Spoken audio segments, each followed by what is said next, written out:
Hello மக்களே, நம்ம ஒரு புதிய அனிமி சீரீஸ். இது சூப்பராக இருக்கும், நீங்கள் போய் பாருங்கள். நம்மளோட ஸ்டார்டிங்கில் வந்து இவர் தான் ஹீரோ. கையில் ஒரு நோட்டு, ஒரு பேனா, ஒரு காசு இது தரார்ல, இவர் தான் ஹீரோ. இவருக்கு என்ன, இவர் வந்து ஒரு அன்பானவர்.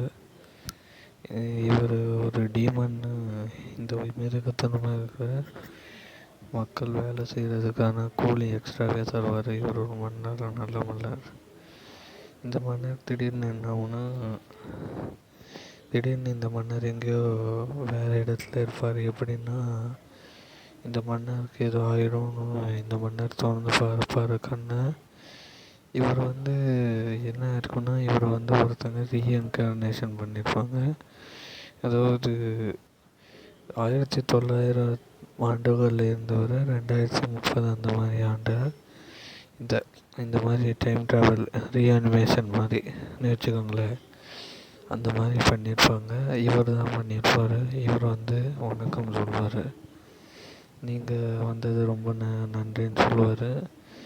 நீங்கள் ஒரு மாவீரன்னு சொல்லுவார். உடனே இவர் வந்து நான் மாவீரனெல்லாம் இல்லைன்னு அந்த மன்னர் வந்து சொல்லுவார். நான் மாவீரனெல்லாம் இல்லை, நான் சாதாரண மனுஷன் தான், என்ன நம்புங்கன்னு சொல்லுவார்.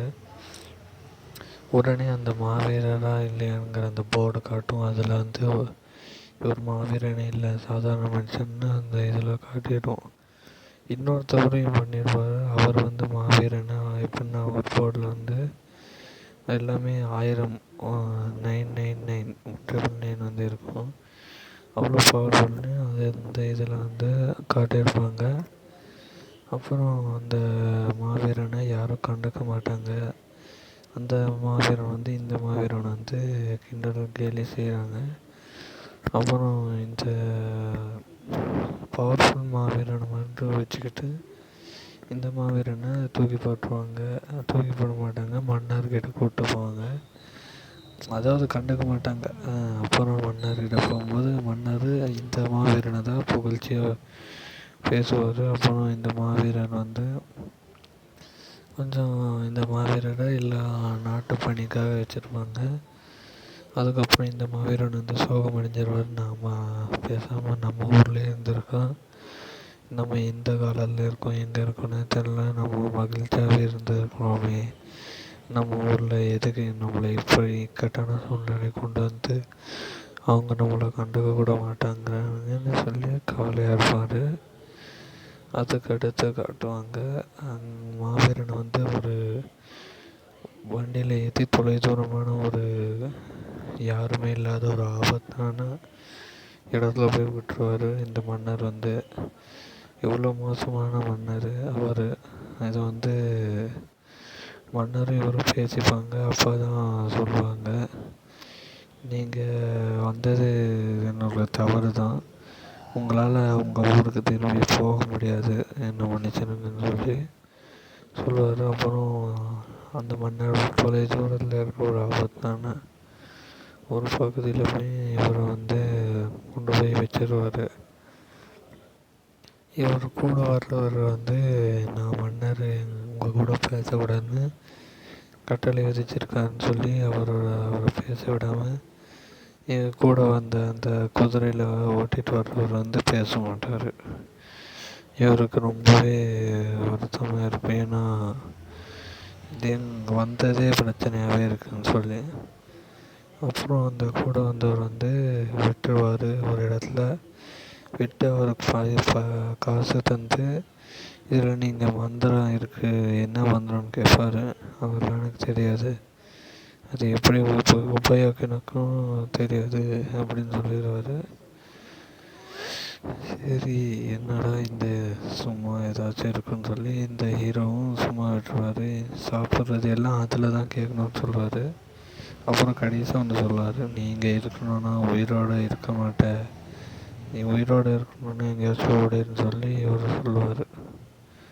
ஒன்று நம்ம ஹீரோவும் யார் இவன் சும்மா சொல்லிகிட்டே இருக்குன்னு சொல்லிட்டு அந்த இதில் வந்து மந்திரம் இருக்குல்ல, அது ஹீரோவுக்கு யூஸ் பண்ண தெரியுது. அப்புறம் ஹீரோ ஒரு கத்தி கேட்டுருப்பார். ஏன்னா அங்கே சலைவ இது இருக்குல்ல, அது வந்து ஹீரோவை தாக்க வரும். அதனால் வந்து ஹீரோ வந்து அதை வந்து கேட்பாரு. உடனே அந்த சலைமாவும் ஹீரோவை அட்டாக் பண்ண வரும். அப்புறம் ஹீரோவை அட்டாக் பண்ணுறதுக்கு வந்தவுடனே நம்மளோட ஹீரோவும் கத்தி எடுத்து அதை வந்து வெட்டி அவரோட ஸ்ட்ரென்த்தை காமிப்பார். அங்கே வந்து ஒரு சீன் சூப்பராக இருக்கும். அதுக்கடுத்து நம்மளோட ஹீரோ வந்து இவ்வளோ இது இருக்குது நம்ம இந்த இதெல்லாம் சொல்லி அந்த கத்தியை பார்ப்பாரு. அது டேமேஜ் ஆகிருக்கும். அப்புறம் அதை சரி பண்ணுறதுக்கு அது அந்த இதிலையே கேட்பார். அதுக்கும் அந்த இதில் வந்து பதிலெல்லாம் வரும்.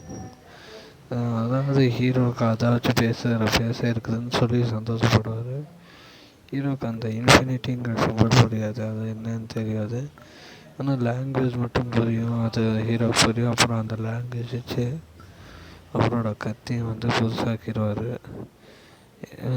அப்புறம் இந்த கத்தியை வச்சு அவர் தவிர ஸோ கொஞ்ச நாள் அப்படியே இது கடத்திடுவாங்க. அப்புறம் ஹீரோவுக்கு பணம் சேர்த்தணுன்னு ஆசை வரும். அதுக்கு முன்னாடி அந்த ராஜ்யத்தில் காட்டுறாங்க. ராஜாவோட பொண்ணு வந்து ஏன் அவரை இப்படி பண்ணுறீங்க, இந்த ஆபத்தான இடம்னு சொல்லுவாங்க. அதுக்கு முன்னாடி நம்மளோட ஹீரோ வந்து 367 ஒன்று காட்டும். பக்கத்தில் வந்தோடனே நம்மளோட ஹீரோ வந்து இந்த தகவல் வந்து நம்ம ஹீரோ இருக்கிற இடத்துல இருந்து தான் வரும், இதுக்கு வாய்ப்பு இல்லைன்னு சொல்லி மன்னரும் சொல்லிகிட்டே இருப்பார். அப்புறம் நம்மளோட ஹீரோவும் காட்டுவாங்க. அப்படி நம்ம ஹீரோவும் அது வச்சு நல்லாவே விளையாண்டு இருப்பார். அப்புறம் நம்ம ஹீரோ வந்து நம்ம இந்த நாட்டில் இருக்கணும்னா முதல்ல பணம் சம்பாதிக்கணும், பணம் சம்பாதிச்சோடனே தான் கொஞ்ச நாள் நிம்மதியாக இருக்க முடியும்னு சொல்லி எனக்கு வணிகம் இருக்கிற இடம் கடைக்கு கூப்பிட்டு ராஜ்யத்துக்கு கூப்பிட்டு சொல்லி சொல்லுவார். அந்த இதுக்கிட்டே அப்புறம் அந்த இது வந்து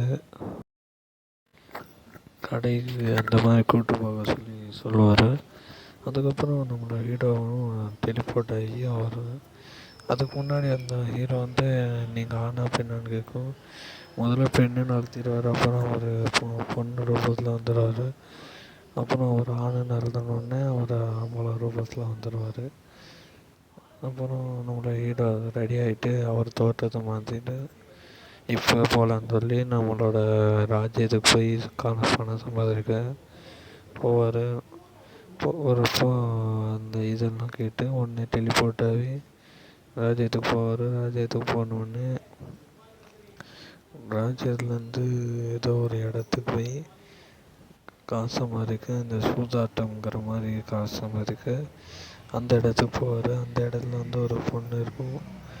அந்த பொண்ணு எல்லாருக்கிட்டேயும் வந்து எனக்கு அந்த ஹீரோ இருந்த காட்டுக்கு கூட்டு போங்கன்னு சொல்லி அடம்பிடிச்சிட்டே இருக்கும்.